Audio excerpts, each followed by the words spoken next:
Gracias, presidente. Se han recibido los siguientes documentos. Oficio número 19.739 del secretario general de la Corporación de fecha 5 de agosto, en respuesta al oficio número 10, mediante el cual comunica que la sala accedió a la solicitud de prórroga del plazo de vigencia de la comisión por 15 días, a contar del próximo 12 de agosto, esto es hasta el 30 de agosto, para dar cumplimiento a su cometido. Y correo del ex seremi de Educación de la región del Biobío, señor Fernando Peña, de fecha 5 de agosto, por el cual excusa su asistencia a la sesión de hoy, debido a compromisos agendados con anterioridad.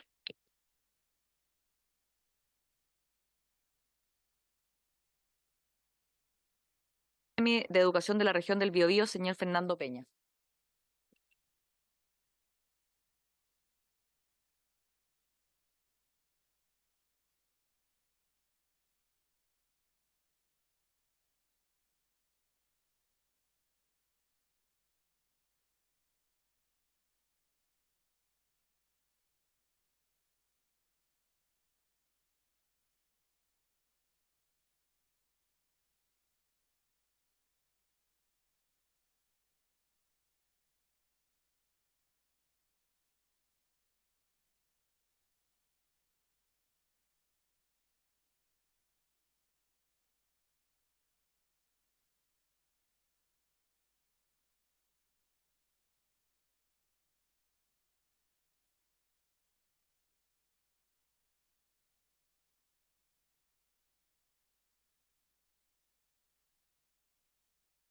El aporte que pueden hacer para dar cumplimiento al mandato que nos ha dado la sala es muy importante. Así que, señora Ingrid, tiene la palabra.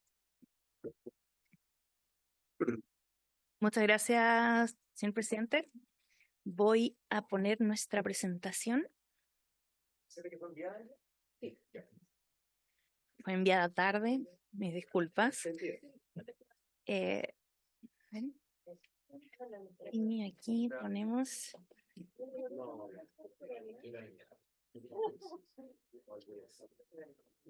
Aquí hay un corte de estado. ¿Cortamos los votos? ¿Cortamos los votos? Bueno, sí. Las explicaciones graban las faltas.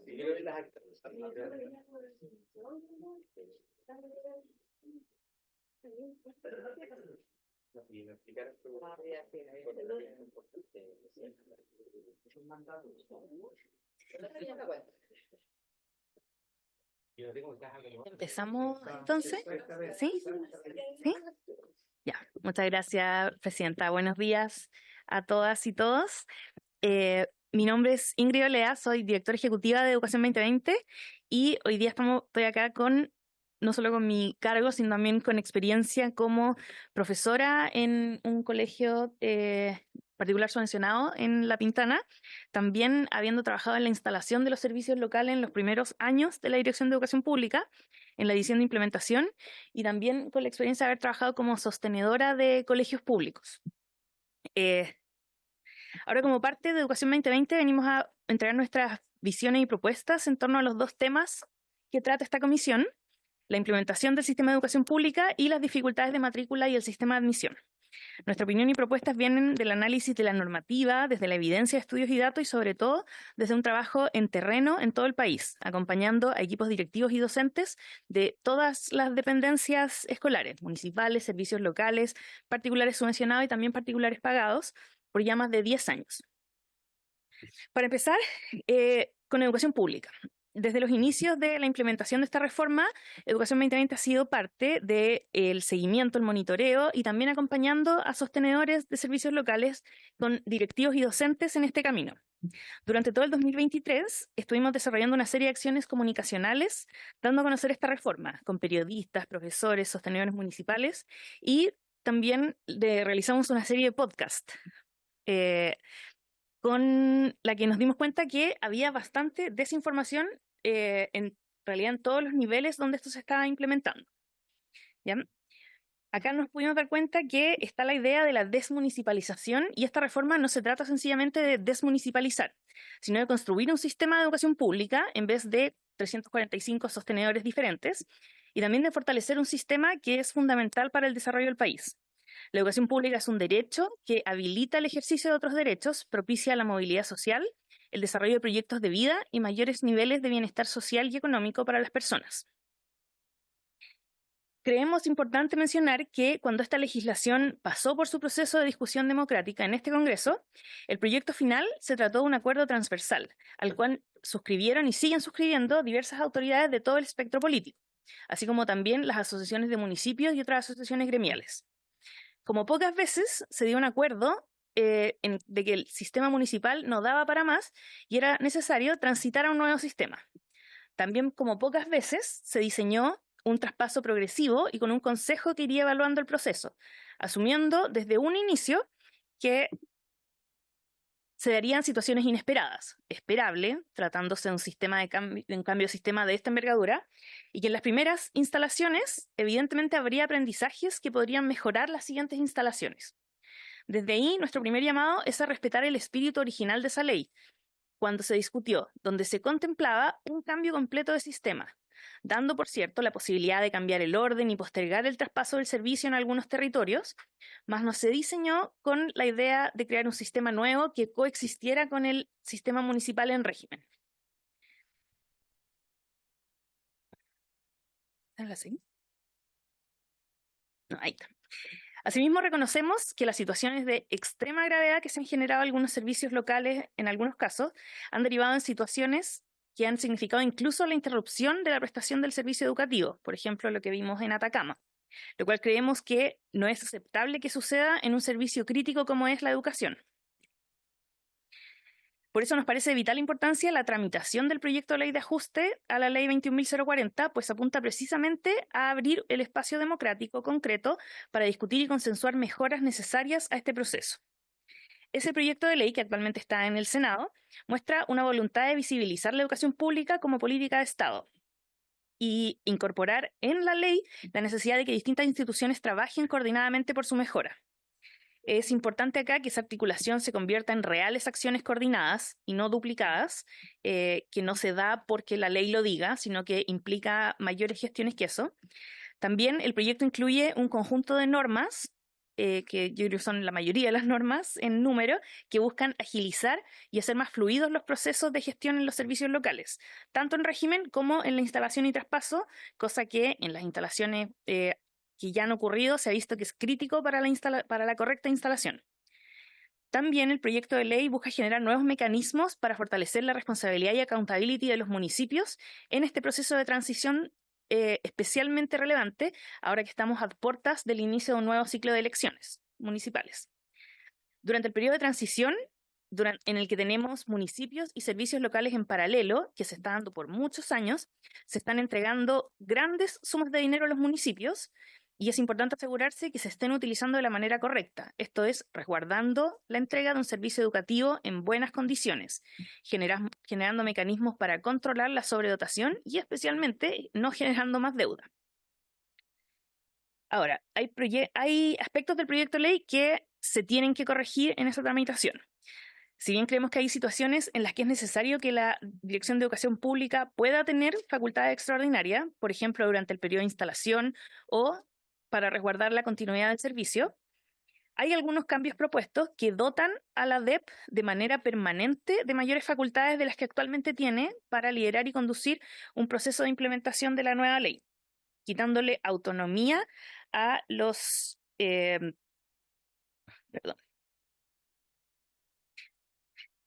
quitándole autonomía a algunas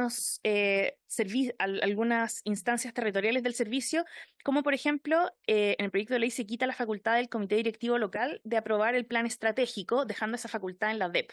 Y eso está en el proyecto, está en la ley originalmente y se cambia en el proyecto de ley.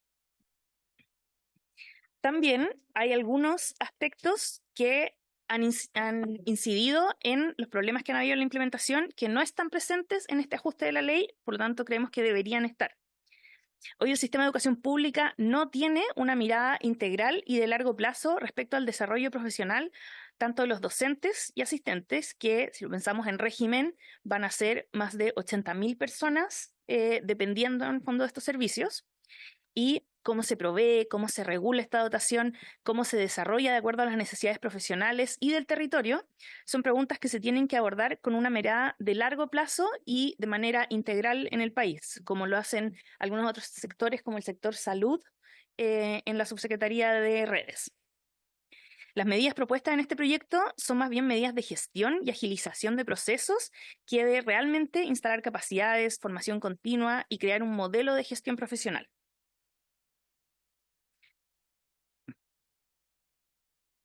Y en esto es clave el rol del servicio civil para dar con las necesidades de este sistema en su instalación y régimen. Y también, y este lo dejamos al final porque creo que es el más importante, la normativa actual de gestión financiera en los establecimientos fue pensada para la figura de sostenedores y no de servicios públicos, que son parecidas pero tienen hartas diferencias.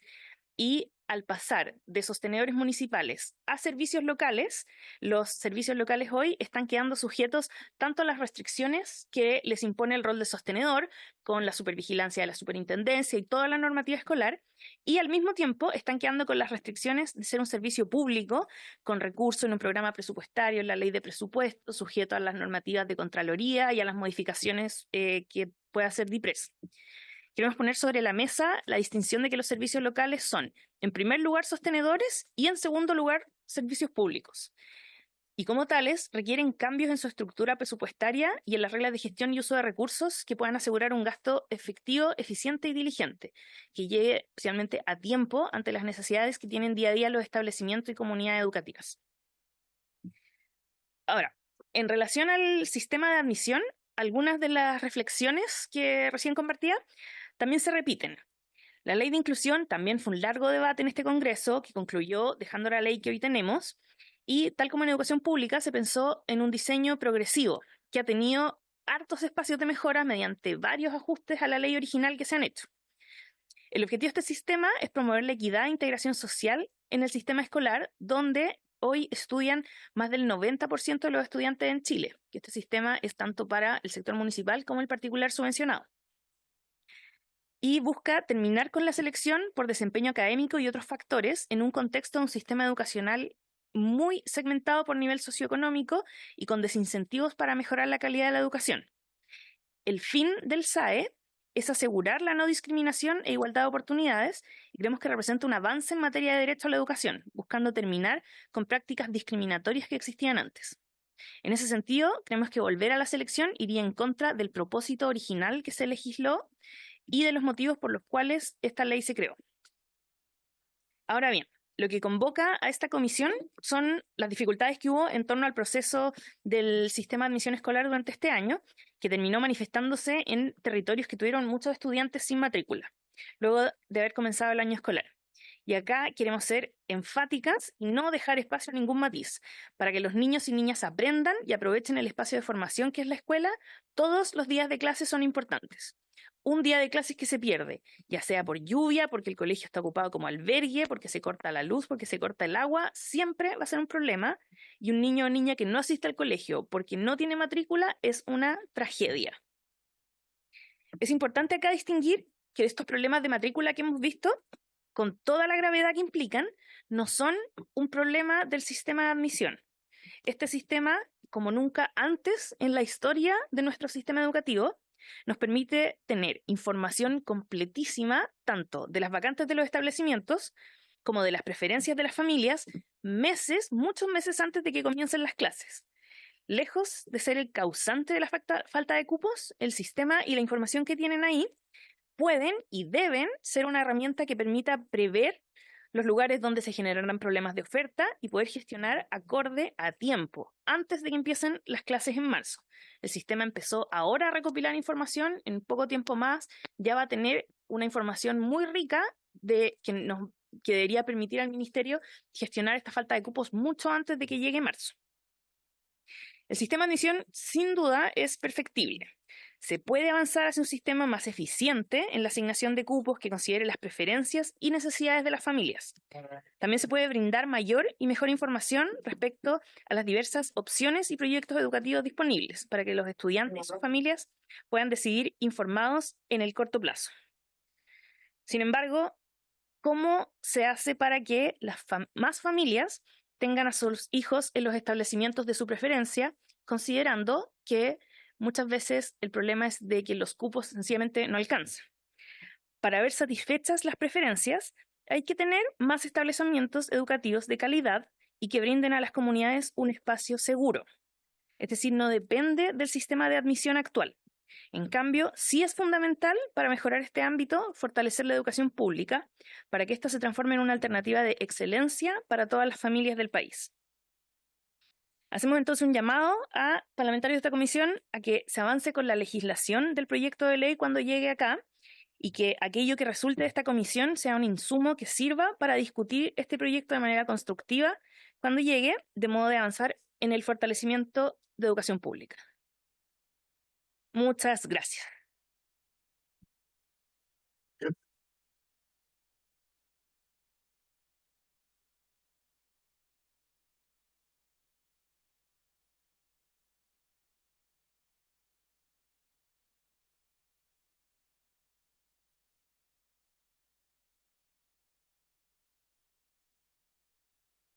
Muchas gracias por su exposición.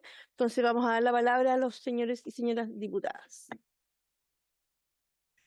Tiene la palabra el diputado Schubert. Muchas gracias, presidenta. Bueno, saludo a todos los presentes, en especial a las personas que expusieron invitadas, doña Ingrid Olea por la Fundación 2020. Muchas gracias por su exposición. Me surgen varias consultas de la información que usted nos ha entregado hoy día, en la que le agradezco. Usted habló del consejo, se creó con este nuevo sistema de educación pública, los LEP, un consejo que evalúa el proceso. La pregunta es, ¿ese consejo realmente ha aportado, dado las muchas problemáticas que hemos tenido? Y si aporta, entonces, ¿dónde está el problema? ¿Que lo que aconseja el consejo no es atendido? Porque si hay un consejo para ello y detecta lo que ha sido evidente, ¿qué pasa? Que el sistema no funciona bien. Hay una ley de ajuste que efectivamente está en el Senado que luego va a pasar para acá. ¿Esa ley de ajuste le parece suficiente para todas las problemáticas que en la práctica estamos teniendo con el sistema de admisión escolar? ¿O habría otros elementos que que podríamos incluso incorporar nosotros acá en la Cámara y que no están tal vez hoy día en el proyecto y que sería bueno aprovechar la oportunidad, ya que estamos legislando y modificando esta nueva educación pública, de incorporarlo y que tal vez por distintas razones no está? Siendo así, teniendo hoy día una ley que ajusta esto, ¿era entonces un buen proyecto? Dado que fue tan discutido, que fue transversal la aprobación de la norma y del cambio de sistema, más que de una norma, era un cambio de sistema, ¿no es cierto? ¿Fue una buena propuesta o nuevamente caímos en tener tal vez un proyecto de ley que en la práctica lograba consensos, aun cuando no era, como nos ocurre muchas veces, que no es suficiente y como, bueno, todos sabemos que es malo, pero bueno, fue lo que logramos, que muchas veces nos pasa, y lo digo como una autocrítica. Aquí ocurrió lo mismo, porque de ser así es súper grave echar a andar un nuevo sistema con muchos recursos, con un cambio tremendo, sabiendo que estaba cojo o que podía tener muchas fallas. Por último,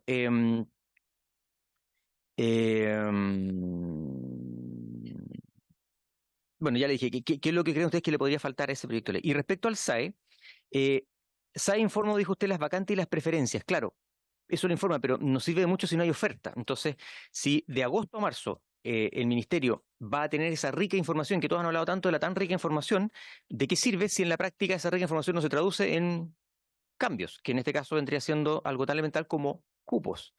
Porque en el fondo el gran problema que tenemos aquí, más allá de todas las vueltas que nos damos, es que no hay vacantes suficientes en los lugares donde se necesitan.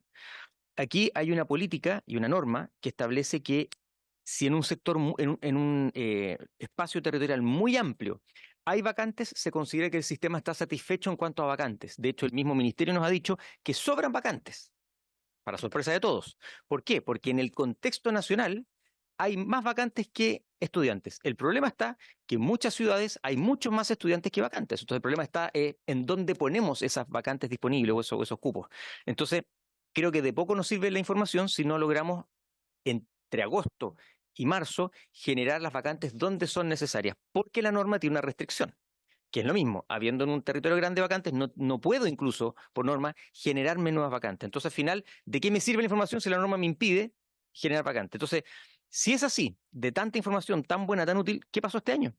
Porque habiendo tanta información con un sistema tan espectacular, estamos en agosto y todavía hay niños que no tienen los cupos. Entonces, si estoy en lo correcto, digamos, en lo que usted señala, ¿cuál sería entonces la solución? Porque también de preferencia, poco se puede hablar si en la práctica los apoderados no tienen a su hijo donde quieren, salvo algunos pocos que tuvieron la fortuna de que le ocurrió. Entonces, yo he hablado con varios apoderados que se molestan incluso cuando la autoridad dice, bueno, usted escoge la cuincha. Yo he tratado de escoger, y mi amigo y mi vecino, y en la práctica solo muy pocos tuvieron la fortuna que sí tuvieron el cupo por un sistema. No estoy diciendo que hay un ánimo en contra de alguien en particular, sino que el sistema en la práctica hace que pocos tengan la vacante donde ellos desean.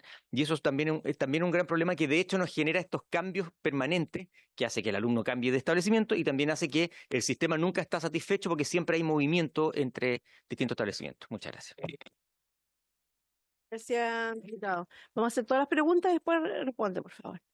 Tiene la palabra el diputado Badilla.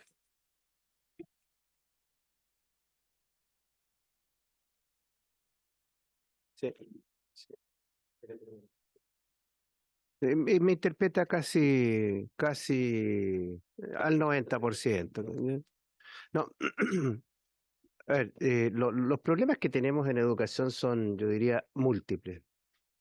Y para abordar esta problemática hay múltiples explicaciones, pero de soluciones efectivas y reales,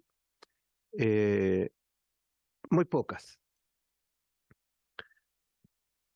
Hay un tema que ya lo planteó el diputado Schubert, que es el tema de selección. Me gustaría que profundizara, porque si mal no entendí, Ingrid, usted dijo de que los problemas no eran por el problema, o sea, el problema existente no se daba por el tema de la admisión. Yo creo que sí. Entonces me gustaría que pudiera argumentar en ese sentido. Y me voy a tomar de lo último que dijo el diputado Schubert. Cuando se dice de que los padres y apoderados eligen el colegio, en la práctica no es así.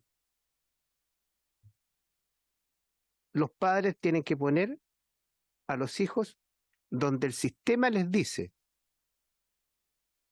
Y muchos de ellos ni siquiera alcanzan para que el sistema les diga que hay matrícula disponible. Porque lo que dice el ministerio, y aquí repito lo que decía el diputado Schubert, de que existirían 2 cupos por cada alumno que demanda matrícula, en la práctica eso no ocurre.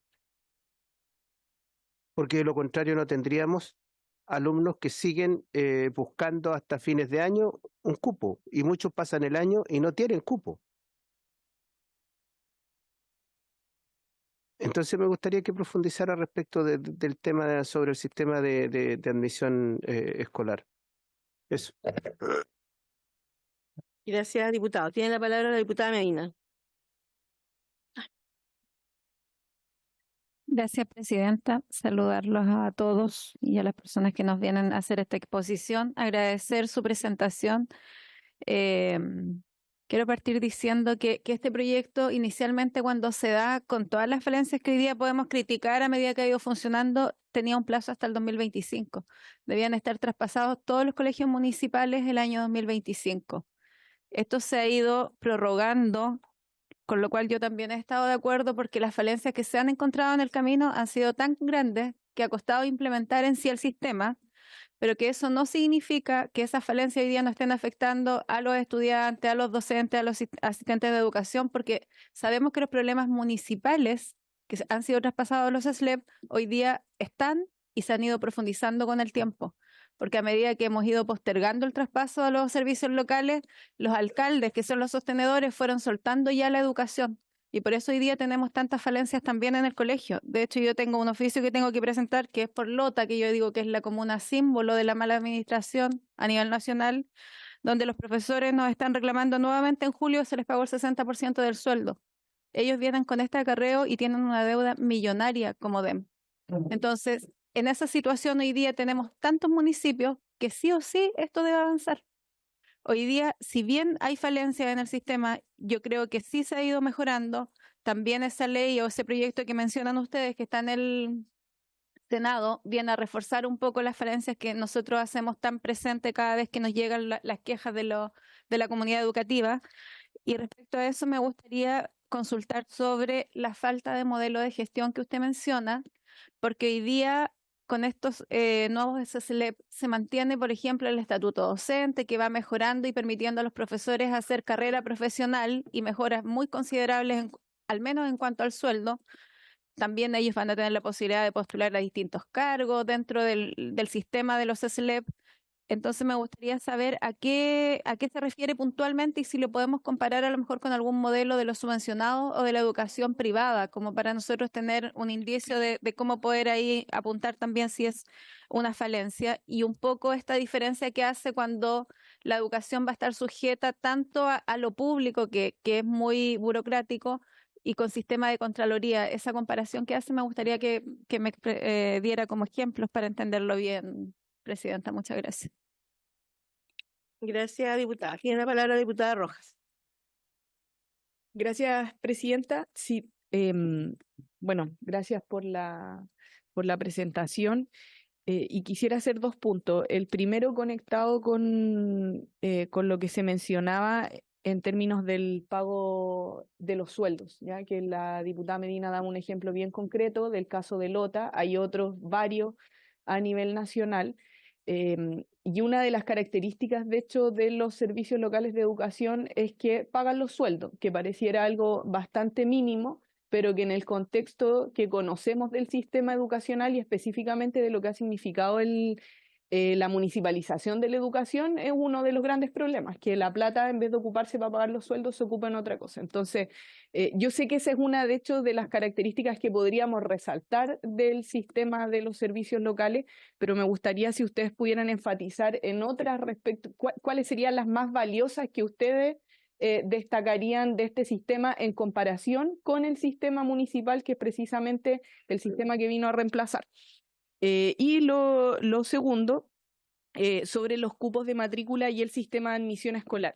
A mí esta es una de las discusiones que me parece más relevante respecto de la comisión por su objetivo, el objetivo de esta comisión investigadora, pero además creo que es un tema bien relevante porque efectivamente y en ciertos lugares de manera más profunda o más creciente nos hemos visto en la situación de que hay estudiantes que quedan sin matrícula, ¿ya? Y a mí me toca vivirlo en la provincia de San Antonio, se vivió también en Alto Hospicio y hay otros diputados que lo han visto, digamos, en su zona, pero a mí me gusta que precisamente ese tema que tiene que ver con la matrícula lo podamos vincular, digamos, al sistema de admisión escolar de manera correcta, porque cuando hay falta de matrícula, cualquier sistema de admisión, o si es que no existe un sistema de admisión y cada colegio ve la matrícula igual, termina esto siendo un problema. Entonces, me gustaría también si ustedes pudieran darle ese abordaje específico a la relación que existe, si es que existe, entre el sistema de admisión escolar, que es el sistema de admisión específico que tenemos hoy en Chile,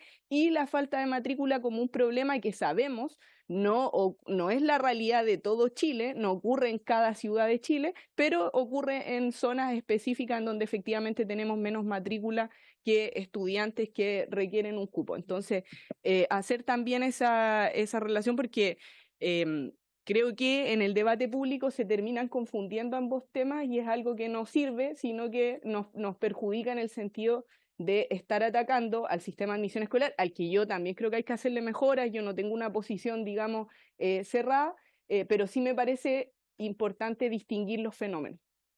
Eso, Presidente. Gracias, diputada. Bien, yo quiero señalar 2 temas. Uno, en el tema de la educación pública, y lo hemos señalado varias veces en esta comisión. Personalmente creo que el único objetivo que hoy día podría haberse logrado con el traslado de la educación municipal a la educación pública tiene que ver con la despolitización de la educación.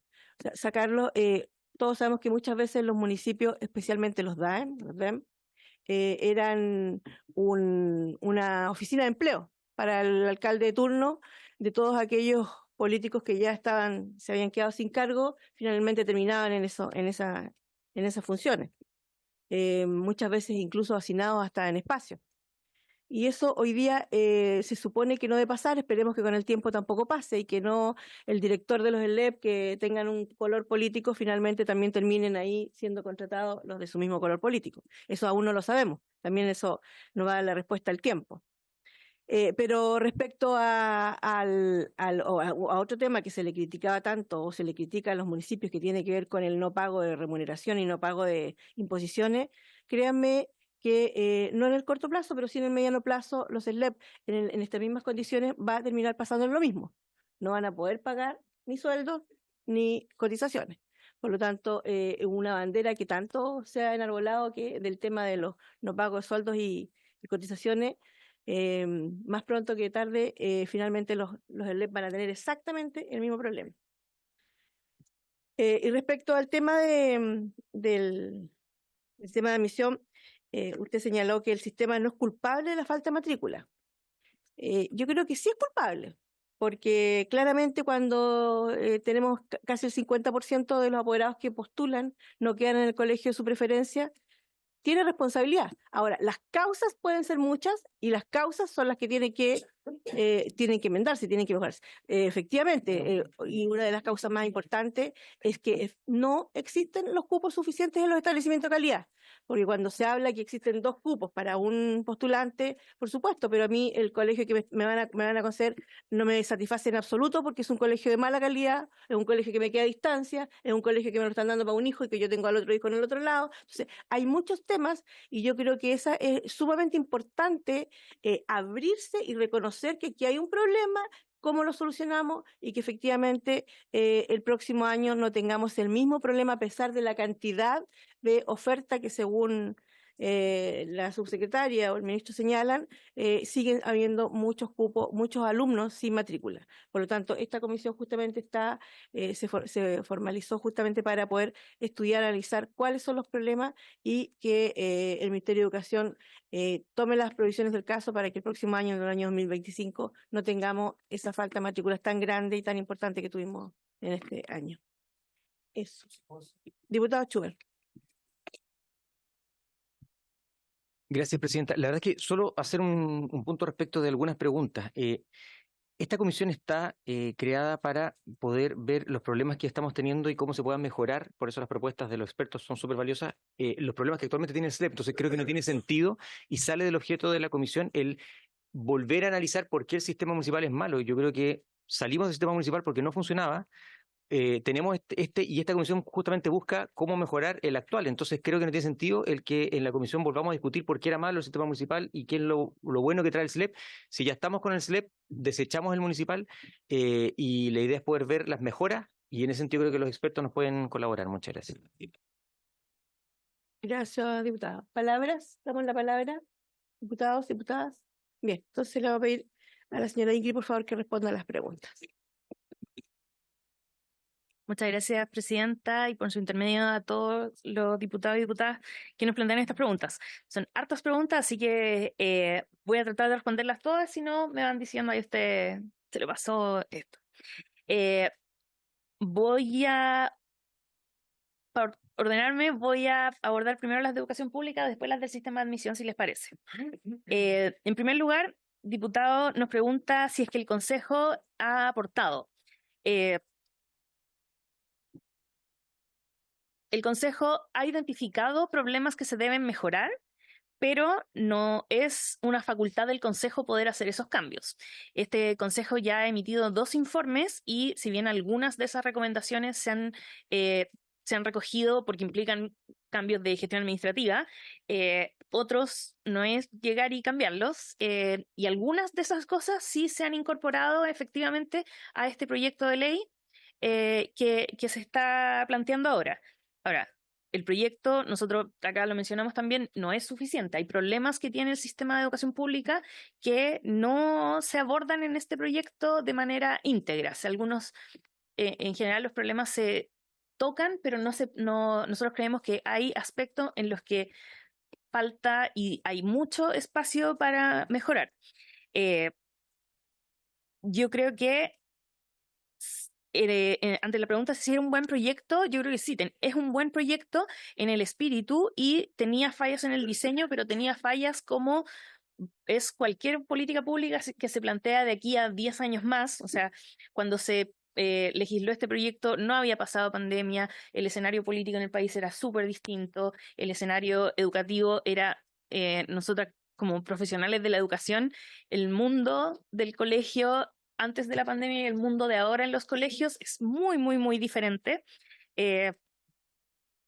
Entonces, yo creo que sí tenía fallas, pero es parte también del mismo proceso, y así está estudiado en la evidencia de todo el mundo, que el proceso de políticas públicas incluye estar en constante monitoreo y mejoras. En particular, nosotros lo mencionamos como algunos de los problemas que tienen que abordarse. Lo mencionamos en la presentación, que son el desarrollo profesional y el sistema de financiamiento, la flexibilidad en el financiamiento. En cuanto al sistema de desarrollo profesional,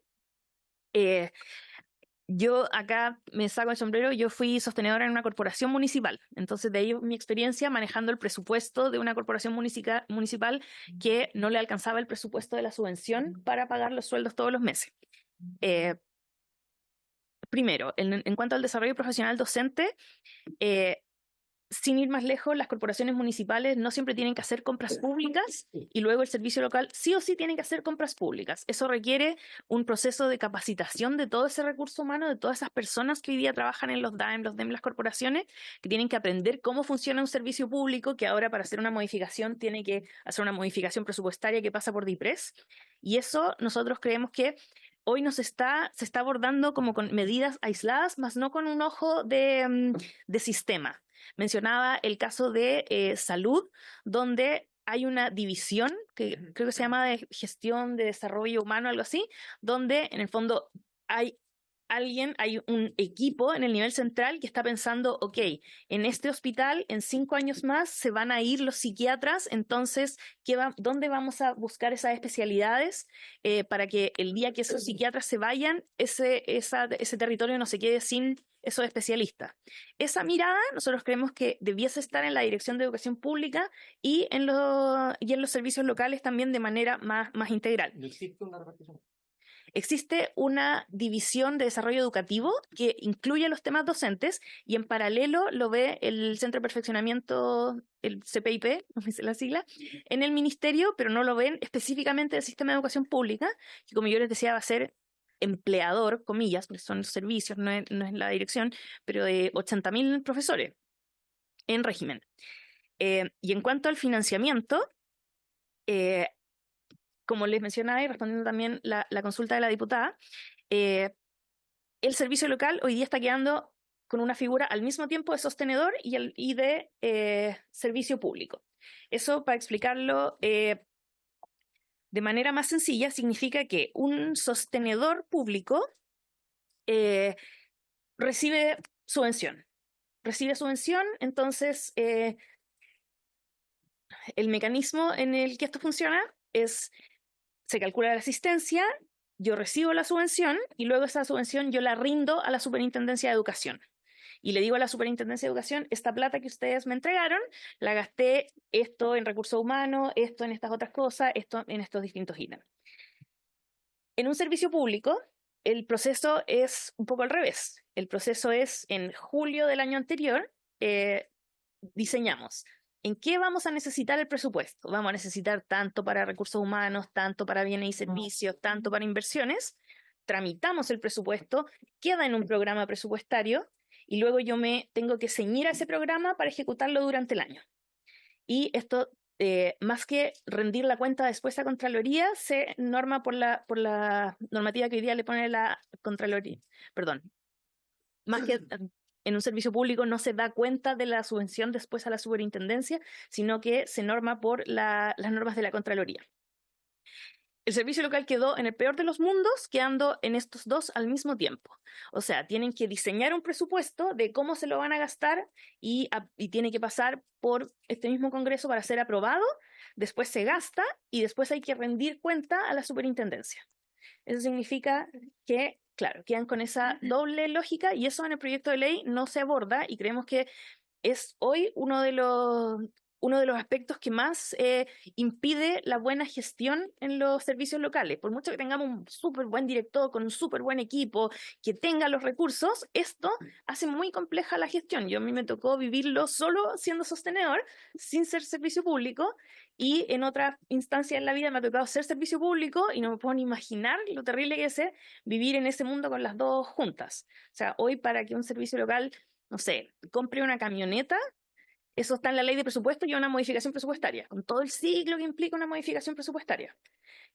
Y al mismo tiempo, como son... Modificación si es que no estaba programado, digamos. Claro, si necesita aumentar en lo que se programó originalmente, pero que se programó en agosto, septiembre del año anterior. Entonces, eso nosotros creemos que, y estaremos disponibles para venir cuando les toque a ustedes también discutir ese mismo proyecto, que creemos que eso es algo que de todas maneras se puede mejorar. En cuanto a las mejoras que sí tiene este sistema de educación pública, yo creo que una de las grandes innovaciones que tiene respecto al sistema municipal es la separación de los recursos entre la administración del servicio y la provisión del servicio. Hoy, la subvención que le llega a la corporación o al DAEM entra a una bolsa desde donde se paga desde el sueldo del secretario general o el director de educación hasta el gasto de la puerta y la ventana que hay que arreglar. En el sistema de educación pública esto se separa en dos programas presupuestarios, donde el programa 1 financia la administración del servicio local y el programa 2 financia todo lo relativo a la provisión del servicio educativo. Entonces, eso significa que hoy la subvención escolar en los servicios locales se va directamente al programa 2, por lo tanto, la subvención se está ocupando exclusivamente en la provisión del servicio y la administración de este servicio no le está, digamos, quitando recursos a la subvención. ¿Ya? Eso... en algunos casos se ha planteado que esto como que le da más presupuesto al sistema municipal que al sistema subvencionado, que en el fondo solo cuenta con la subvención, no con la administración. Pero eso y también lo hablo desde mi experiencia como sostenedora, viene a compensar una serie de problemas que tiene la educación, que tiene el estar financiado como sistema público, que hacen que este presupuesto de subvención se convierta en menos presupuesto. Y ahí también hay una mejora muy específica, puntual, requerida por los servicios locales, que yo creo que no requiere modificación legal y que esperamos que el Ministerio la tome, que es abrir el retorno de las devoluciones por licencias médicas.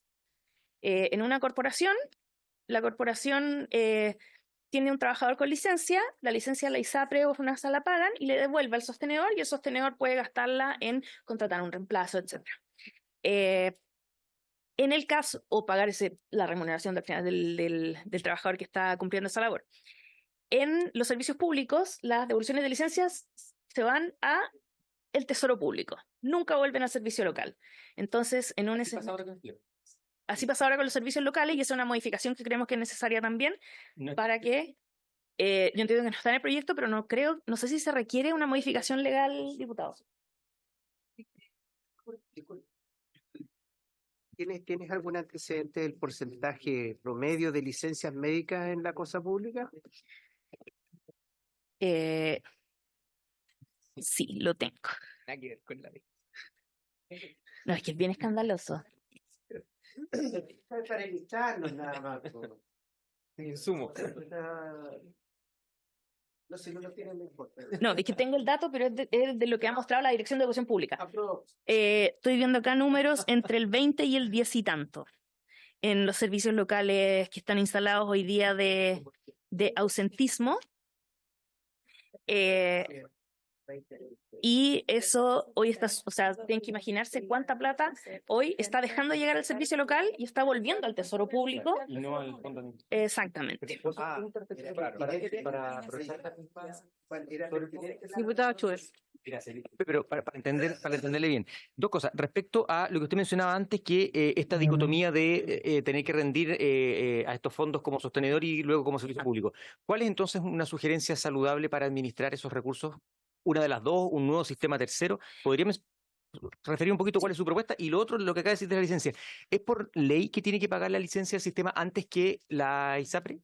¿Podría, por ejemplo, el sistema decir que se pague con el ISAPRE y no que pase de vuelta reembolso al sistema? No sé si Sí, entiendo la Perdón. pregunta, diputado. No sé la respuesta. Yo estudié ingeniería, pedagogía, más no leyes. Desconozco cuál es la complejidad y es un mundo muy complejo. Por los reemplazos de los no, pero se le paga el trabajador con licencia, se le adelanta. Se le paga el sueldo normal. Sí, se paga el sueldo normal. Pero eso no. Y en cuanto a la. Para responder muy cortito su pregunta primera, también yo creo que hay un desafío normativo en cómo esto se arregla, que ahí tienen que ponerse creativos, los que tienen que ponerse creativos en el ministerio. Yo creo que o es uno de los dos o alguna figura tipo como hoy son las universidades estatales, que tienen una figura que yo no la manejo tan al dedillo, pero que se enfrentaron a un problema similar y tienen una figura que es un poco híbrida. ¿En el punto, diputado Reyes? Sí, presidenta, respecto de la licencia, porque se señalaba, por ejemplo, que en Atacama habían cerca de 5.000 millones de pesos sin cobrar de licencias médicas. Y tiene que ver un poco con lo que dice el diputado Schubert. Lo que pasa es que en definitiva los municipios o los DAEM por lo general no cobran las licencias, no hacen la gestión interna y muchas veces la externalizan. Entonces, eso provoca que finalmente se esté desembolsando una cantidad importante de recursos contratando personal externo cuando hay personal a veces que puede hacer la pega. Y esto lo señalo porque en algún momento fui alcalde y nosotros no externalizamos el cobro. Entonces, no es un tema menor, porque acá hay 5.000 millones de pesos que no se habían cobrado. Y por lo tanto, si se hace la pega bien, con el personal adecuado, no debería pasar. Entonces, o sea, tienes personal adecuado o se legisla de alguna manera para que las ISAPRES tengan que devolver los recursos en la fecha límite. ¿Pero por qué se le adelanta? Esa es la pregunta. ¿Por qué se le paga al trabajador antes que el ISAPRE? Para que el trabajador no quede sin recursos. Pero el trabajador en una empresa privada tampoco. Tiene la palabra el diputado Santana. Sí, gracias, Presidenta. Estaba escuchando esta descripción de lo que es hoy día la ley y el motivo o el origen del por qué se separa la distribución de recursos en dos ítems distintos dentro del programa 01 y el programa 02. Hoy quería preguntarle a nuestra invitada por su intermedio, Presidenta, si ella considera necesario revisar, por ejemplo, lo referente a la ley CEP, ¿no? Porque es decir, cuando la educación pública o en aquellos casos en donde los territorios son aún administrados por los municipios, se da el caso que la ley CEP siempre es cuestionada por el uso que se le da, ¿no? Y eso, por cierto, no lo resuelve la separación de recursos por parte del Estado en estos dos ítems, ¿no? La ley CEP sigue siendo flexible en cuanto a la argumentación que se le da al uso. Y por eso es que muchas veces nosotros escuchamos, por ejemplo, que la ley CEP se utiliza en clínicas de tenis. A mí una vez me llamaron de un medio de comunicación para preguntarme qué opinaba de que la ley CEP se estuviese utilizando en una clínica de tenis. Pero claro, el sostenedor con una buena argumentación utiliza recursos en cosas como estas que están destinados inicialmente a mejorar el aprendizaje de los estudiantes más vulnerables. Entonces me parece bien el que el Estado, a través de esta nueva ley que crea los servicios locales, haya hecho esta separación. Pero yo quería preguntarle si usted considera necesario revisar y establecer mayores exigencias al uso que se le dan a recursos como la subvención escolar preferencial. Y complementar algo que decía también nuestra invitada relacionada con el capital humano dentro de los servicios locales de educación. Porque cuando se creó la ley y comenzaron los traspasos, también se señaló que era necesario que parte importante de los funcionarios que cumplían labores dentro de los DAEM también protagonizaran, digamos, la implementación de esta nueva institucionalidad. Dado que existía ahí un bagaje, un conocimiento, tenían una historia, todos estos funcionarios y funcionarias. Pero se da la paradoja que en el caso, por ejemplo, de Atacama, que ha sido simbólico respecto a una mala implementación del servicio local, no se utilizaron los recursos pro retención durante un año. Es decir, aquellos recursos, aquel presupuesto que estaba destinado a crear iniciativas para retener a los estudiantes y que no salieran finalmente del sistema educativo, no se utilizaron. Y yo ahí la verdad es que la única explicación que tengo es que el perfil, digamos, de quienes componen el servicio local de Atacama no tuvieron la capacidad técnica, digamos, para poder ejecutar los recursos a los cuales se hace mención. Entonces, claro, nuestra invitada plantea, digamos, de que este es un asunto, digamos, el cómo se capacita, digamos, ¿no? Y yo quería preguntarle en concreto si es que ahí usted tenía alguna propuesta o quién debiese liderar esto, porque el CPIP aborda, usted mencionó el CPIP, pero el CPIP aborda aspectos más bien pedagógicos, técnicos pedagógicos. No es un organismo cuyo rol sea justamente formar profesionales para el área administrativa. ¿Quién debiese liderar eso? Gracias por las preguntas, diputado. Ya.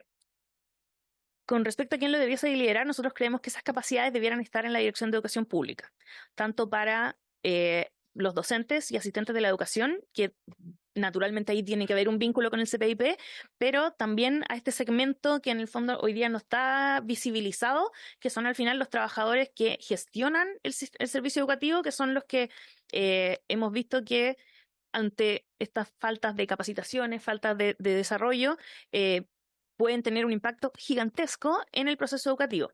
Entonces, creemos que sí debiesen estar en el CPIP. Y en cuanto a los recursos de la ley CEP, yo ahí hablo desde mi sombrero de haber estado en establecimiento, y la ley CEP, una de las riquezas con la que se diseñó, y que al menos en las experiencias que yo he tenido efectivamente se cumple, es que permite que el establecimiento en su PME, en su plan de mejora educativa, escoja en qué quiere gastarse esos recursos.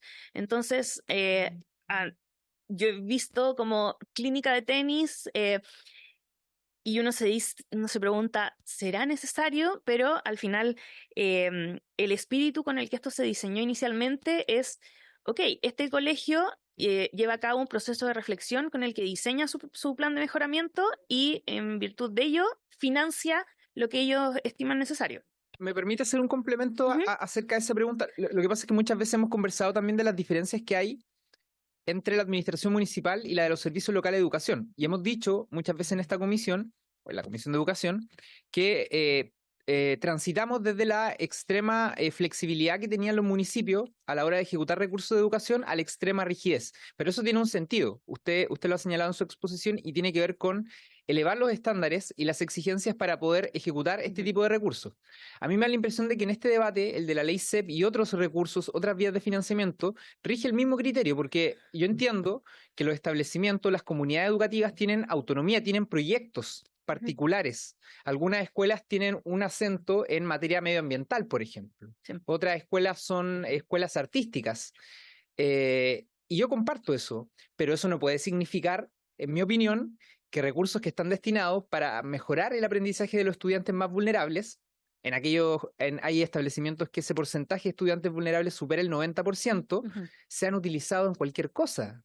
Es decir, yo creo, y por eso hago la pregunta, dada la experiencia, la revisión que uno pudiese hacer de la ejecución de la ley CEP, que quizás es necesario también a lo mejor elevar los estándares, elevar las exigencias que se establecen a la hora de ejecutar estos recursos, porque está bien, uno con una buena argumentación, un proyecto educativo pudiese argumentar el por qué una clínica de tenis pudiese mejorar el aprendizaje de un estudiante, pero igual hace un poco de ruido. Tiene la palabra el diputado Cornejo. Gracias, presidenta.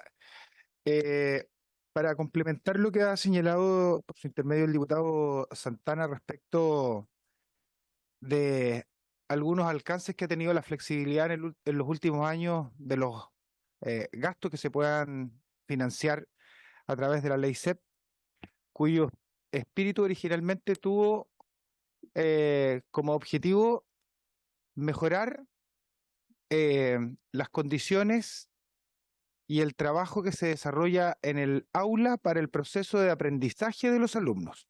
Eso fue lo que originalmente buscó la ley CEP. Y en el tiempo, por distintas razones, y por lo que uno ha logrado entender en distintas administraciones, la flexibilización tuvo que ver principalmente con ir salvando distintas situaciones y complejidades al interior de los establecimientos educacionales y que se ha transformado de alguna manera, lo voy a decir en términos coloquiales, ¿cierto? Ir echándole agua a un barril sin fondo, porque terminamos con la ley SEP autorizando, por ejemplo, el pago de cotizaciones previsionales por parte de algunos sostenedores. Y eso es un barril sin fondo. Tenemos, y yo lo he planteado en más de alguna oportunidad, no solamente aquí en esta comisión investigadora, sino que también en el trabajo que desarrollamos en la Comisión de Educación, en que yo creo que tenemos un problema muy, muy complejo y es estructural. Porque hoy día los sostenedores que administran la educación pública a través de los municipios tienen deudas millonarias que no están resueltas y al momento de traspasar la administración de la educación municipal a los servicios locales de educación pública, se produce un fenómeno a lo menos inquietante. Y es porque no se traspasa la deuda, pero sí los funcionarios y los trabajadores, que ahora tienen un empleador, que es el SLEP, pero aún mantienen una deuda anterior con la administración municipal, que se dijo, se señaló que se iba de alguna suerte a comprometer el pago de esta deuda vía administración, por ejemplo, de los recursos provenientes del Fondo Común Municipal. Y aquello, desde que se implementó esta ley, desde que están en marcha y en puesta en gestión los servicios locales de educación pública, eso no ha ocurrido hasta ahora. Aquí se promulgó la ley el año 2017 y hasta la fecha aquello no ha ocurrido. Seguimos adelante con la implementación de los servicios locales de educación pública, con todas las debilidades que tiene desde el punto de vista financiero, jurídico y administrativo, que es parte de la discusión que estamos teniendo en este minuto aquí en la comisión investigadora, pero no arribamos todavía a nada concreto en términos de resolver este problema.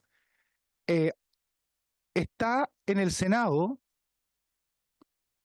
el trabajo que tiene que llevar adelante el Ejecutivo con el Legislativo para introducir modificaciones urgentes de este problema estructural que tienen de funcionamiento los SLEP, porque el tema de del reintegro o la devolución por efecto de las licencias médicas es solo uno, que importan indudablemente muchos recursos, muchos, pero no está resuelto.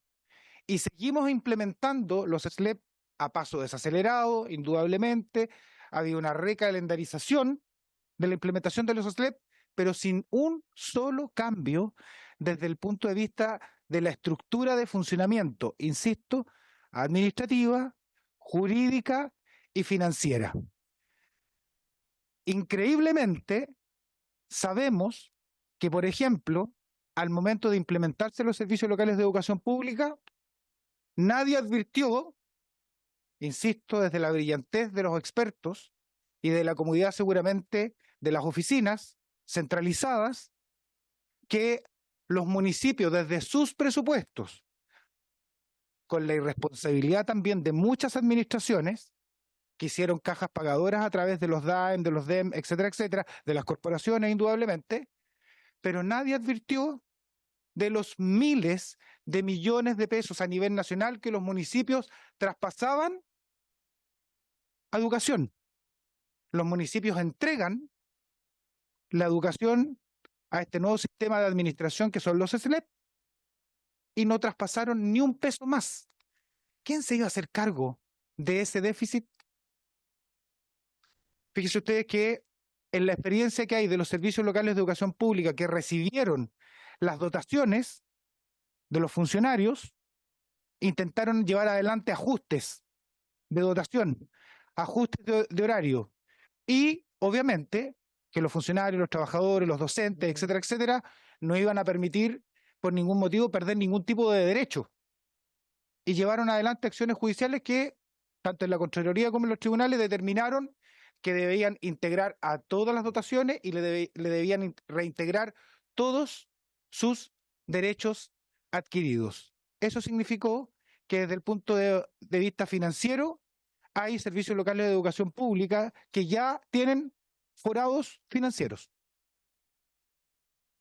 Entonces, yo creo, Presidenta, que indudablemente el detalle respecto de algunos temas en particular que hemos estado analizando a propósito del origen de esta comisión, deja sin duda y en evidencia que mientras no haya una acción decidida para cambiar de forma seria y responsable lo que está ocurriendo con los servicios locales de educación pública y con la educación pública en general, yo creo que vamos a seguir enfrentados a estos problemas y quizás otros que puedan venir por delante. Eso, Presidente. Gracias, diputado. Tiene la palabra el diputado Rey. Gracias, Presidenta. Un poco solamente para complementar brevemente lo que ha dicho nuestro colega Cornejo, porque en definitiva ese es uno de los grandes males y problemas que tiene hoy día la educación pública, hablando de los SLEP, esa carga financiera que puede poner el municipio y ya después no puede, o sea, después no lo hace, y por lo tanto el SLEP carga con todo el costo de lo que significa esa planilla. Y a mí, yo creo que aquí es la Contraloría la que tiene mucho que decir, y lo digo de esta manera, o bien que el Ministerio de Educación, a través de la DEPROE, puedan desarrollar estudios de dotación, y esto funcionaria en general.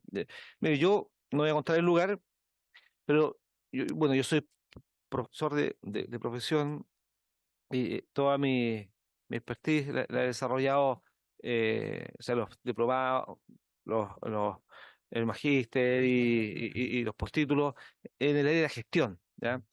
Y me tocó hacer el estudio de dotación de un establecimiento educacional.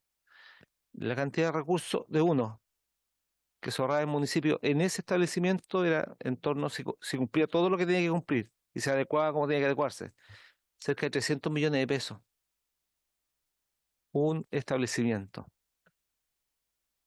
Entonces, imaginémonos las municipalidades o los municipios que tienen 50, que tienen 40, que tienen 30, probablemente son cientos de millones de pesos que tiene que arrastrar el SLEP de cargo, o miles, que no corresponde, que fueron pagados muchas veces por esta caja pagadora de favores políticos, ¿ya?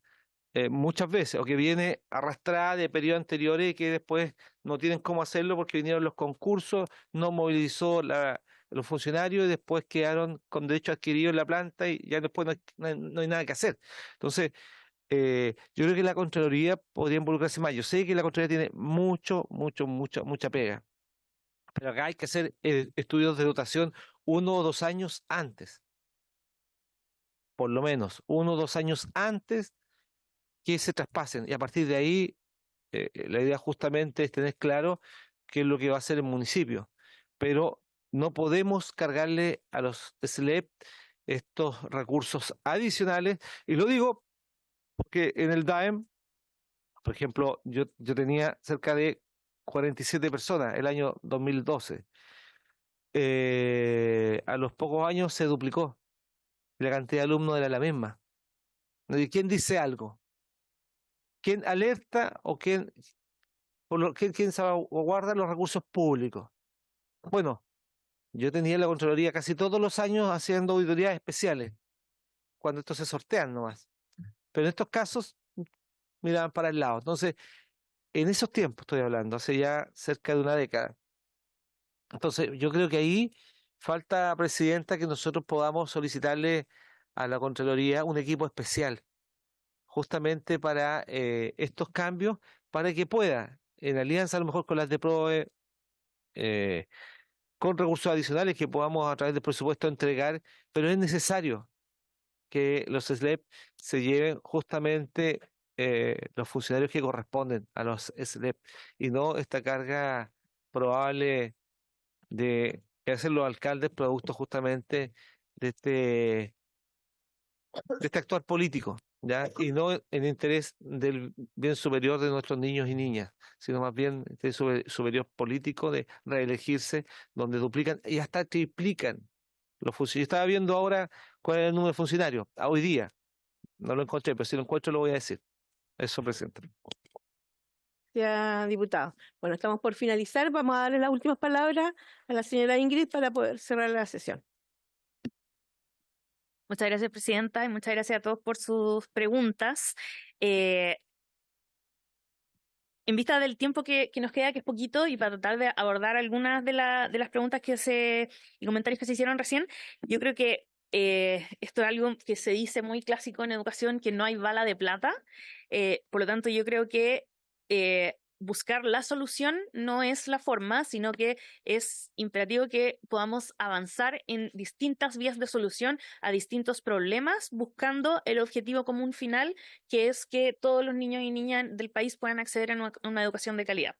Ahora, una de esas vías es efectivamente mejorar la administración y la gobernanza y la gestión en los servicios locales, pero esa otra vía, que es lo que se ha hablado mucho acá, no soluciona el problema de financiamiento, que yo estoy de acuerdo con lo que plantean, que es un problema grave y estructural, que no se hace cargo, pero tampoco es rol de ese proyecto de educación pública hacerse cargo de ese financiamiento. Ahí es una deuda que en el fondo tenemos todos con el sistema yo creo que le pueden preguntar a cualquier sostenedor y la subvención no alcanza. La subvención no es suficiente. No creo que haya alguien que pueda decir, no, si a mí me alcanza de sobra y hacemos capacitaciones y desarrollo, la subvención no es suficiente. Y ahí, con respecto a lo que decía el diputado Santana, yo entiendo la necesidad de querer tener un mayor control y mayor exigencia sobre el gasto, pero para esto no tengo la respuesta, hay que ponerlo también en una balanza con lo complejo que hoy día se vuelve gestionar esos recursos. En muchos DAEM aumenta la dotación, esto también lo digo por experiencia, muchas veces porque la subvención es muchísimo más difícil rendir hoy que lo era hace 10 años. Hoy día en un sostenedor hay que rendir la subvención regular, el PIE, la SEP, el FAEP, la prorretención, y todos son formas distintas y muchas veces aumentan profesionales por eso. Entonces yo creo que es un equilibrio bien necesario tenerlo entre el control que tenemos sobre el gasto y cuán difícil eso hace manejar ese gasto. Y esto, para vincularlo en los pocos minutos que quedan con el tema del sistema de admisión, yo creo que también acá, con todas estas condiciones que les mencionaba, los establecimientos, los sostenedores hoy día, cuando no están en déficit, si es que no están en déficit, están en un precario equilibrio financiero. Un equilibrio que tiene cualquier tipo de disrupción y se rompe. Y se rompe significa dejamos de pagar cotizaciones, dejamos de pagar servicios para los niños, en los casos extremos dejamos de pagar sueldos. Ese precario equilibrio financiero, primero, yo creo que es importante acá vincularlo con la falta de matrícula y la no asistencia de niños. Lo afecta a la asistencia porque el sistema se financia por asistencia. Entonces acá cualquier día que tenemos que no sé, llueve, hay incendio, albergue, y los colegios bajan su asistencia, afecta y muchas veces causa estrago. Este año ha sido un año bien complejo para los sostenedores en esos términos, en términos del financiamiento que se recibe por asistencia. Y también yo creo que tiene que ver con uno de los temas que se ha mencionado en torno al sistema de admisión, que es la flexibilidad para abrir colegios. Uno de los argumentos también para plantear el fortalecimiento de la educación pública y que todos los colegios sean buenos versus la posibilidad de abrir un colegio nuevo es que cuando se argumenta que la demanda está cubierta, significa que existen vacantes para todos esos niños. Es cierto que esas vacantes muchas veces no son deseadas por todas las familias para todos los niños, pero ante eso la solución de abrir un nuevo establecimiento lo que hace es afectar directamente el financiamiento que van a recibir los otros, porque significa que va a haber el mismo número de estudiantes que había, que ahora van a ir a un colegio más. Entonces, el financiamiento se va a distribuir en más colegios y eso significa que los estudiantes que están en un colegio que no es tan deseado por las familias, que significa que ya tiene un proceso educativo complejo que enfrentar, va a tener ahora menos recursos para poder enfrentar esos desafíos si es que tiene menos niños. Entonces, desde ahí, yo entiendo que es muy complejo decirle a las familias como estos son los colegios que usted puede elegir y dentro de esto efectivamente puede elegir, y entiendo que hayan muchas situaciones en que en el territorio ninguno de esos es deseable. Pero yo creo que la solución, por todas estas razones que hemos dicho, tiene que ir más hacia el lado de mejorar los colegios que existen que hacia el lado de, ok, abramos entonces un colegio que sea mejor que todos estos otros. Y con respecto a al SAE, solo quería dejar el último punto con respecto a las vacantes que no se tuvieron y cómo el sistema debiese hacerse cargo de esto.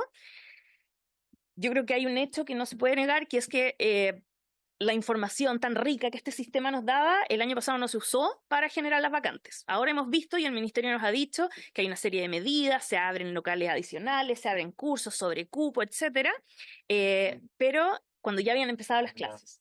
Y lo que acá nosotros proponemos es que el sistema, con la información que ya va a tener en un mes más, debiese ser capaz de decir, ok, en septiembre, decir, en marzo van a faltar acá 2 salas, entonces empecemos a gestionar esas salas para que esas familias se puedan ir de vacaciones, ni siquiera en marzo, se puedan ir de vacaciones tranquilos en diciembre, sabiendo que van a tener un colegio al cual llegar en marzo y así no perder un solo día de clases y poder continuar con su proceso educativo. No respondí todas las preguntas, pero estamos muy disponibles a poder responderles todas las otras una vez que termine esta comisión, y también estamos a disposición para la tramitación que se viene tanto de convivencia, de educación pública, y también especialmente se relaciona mucho con esto la tramitación de la ley de presupuesto en el sector de educación. Eso, Presidenta, muchas gracias. Gracias.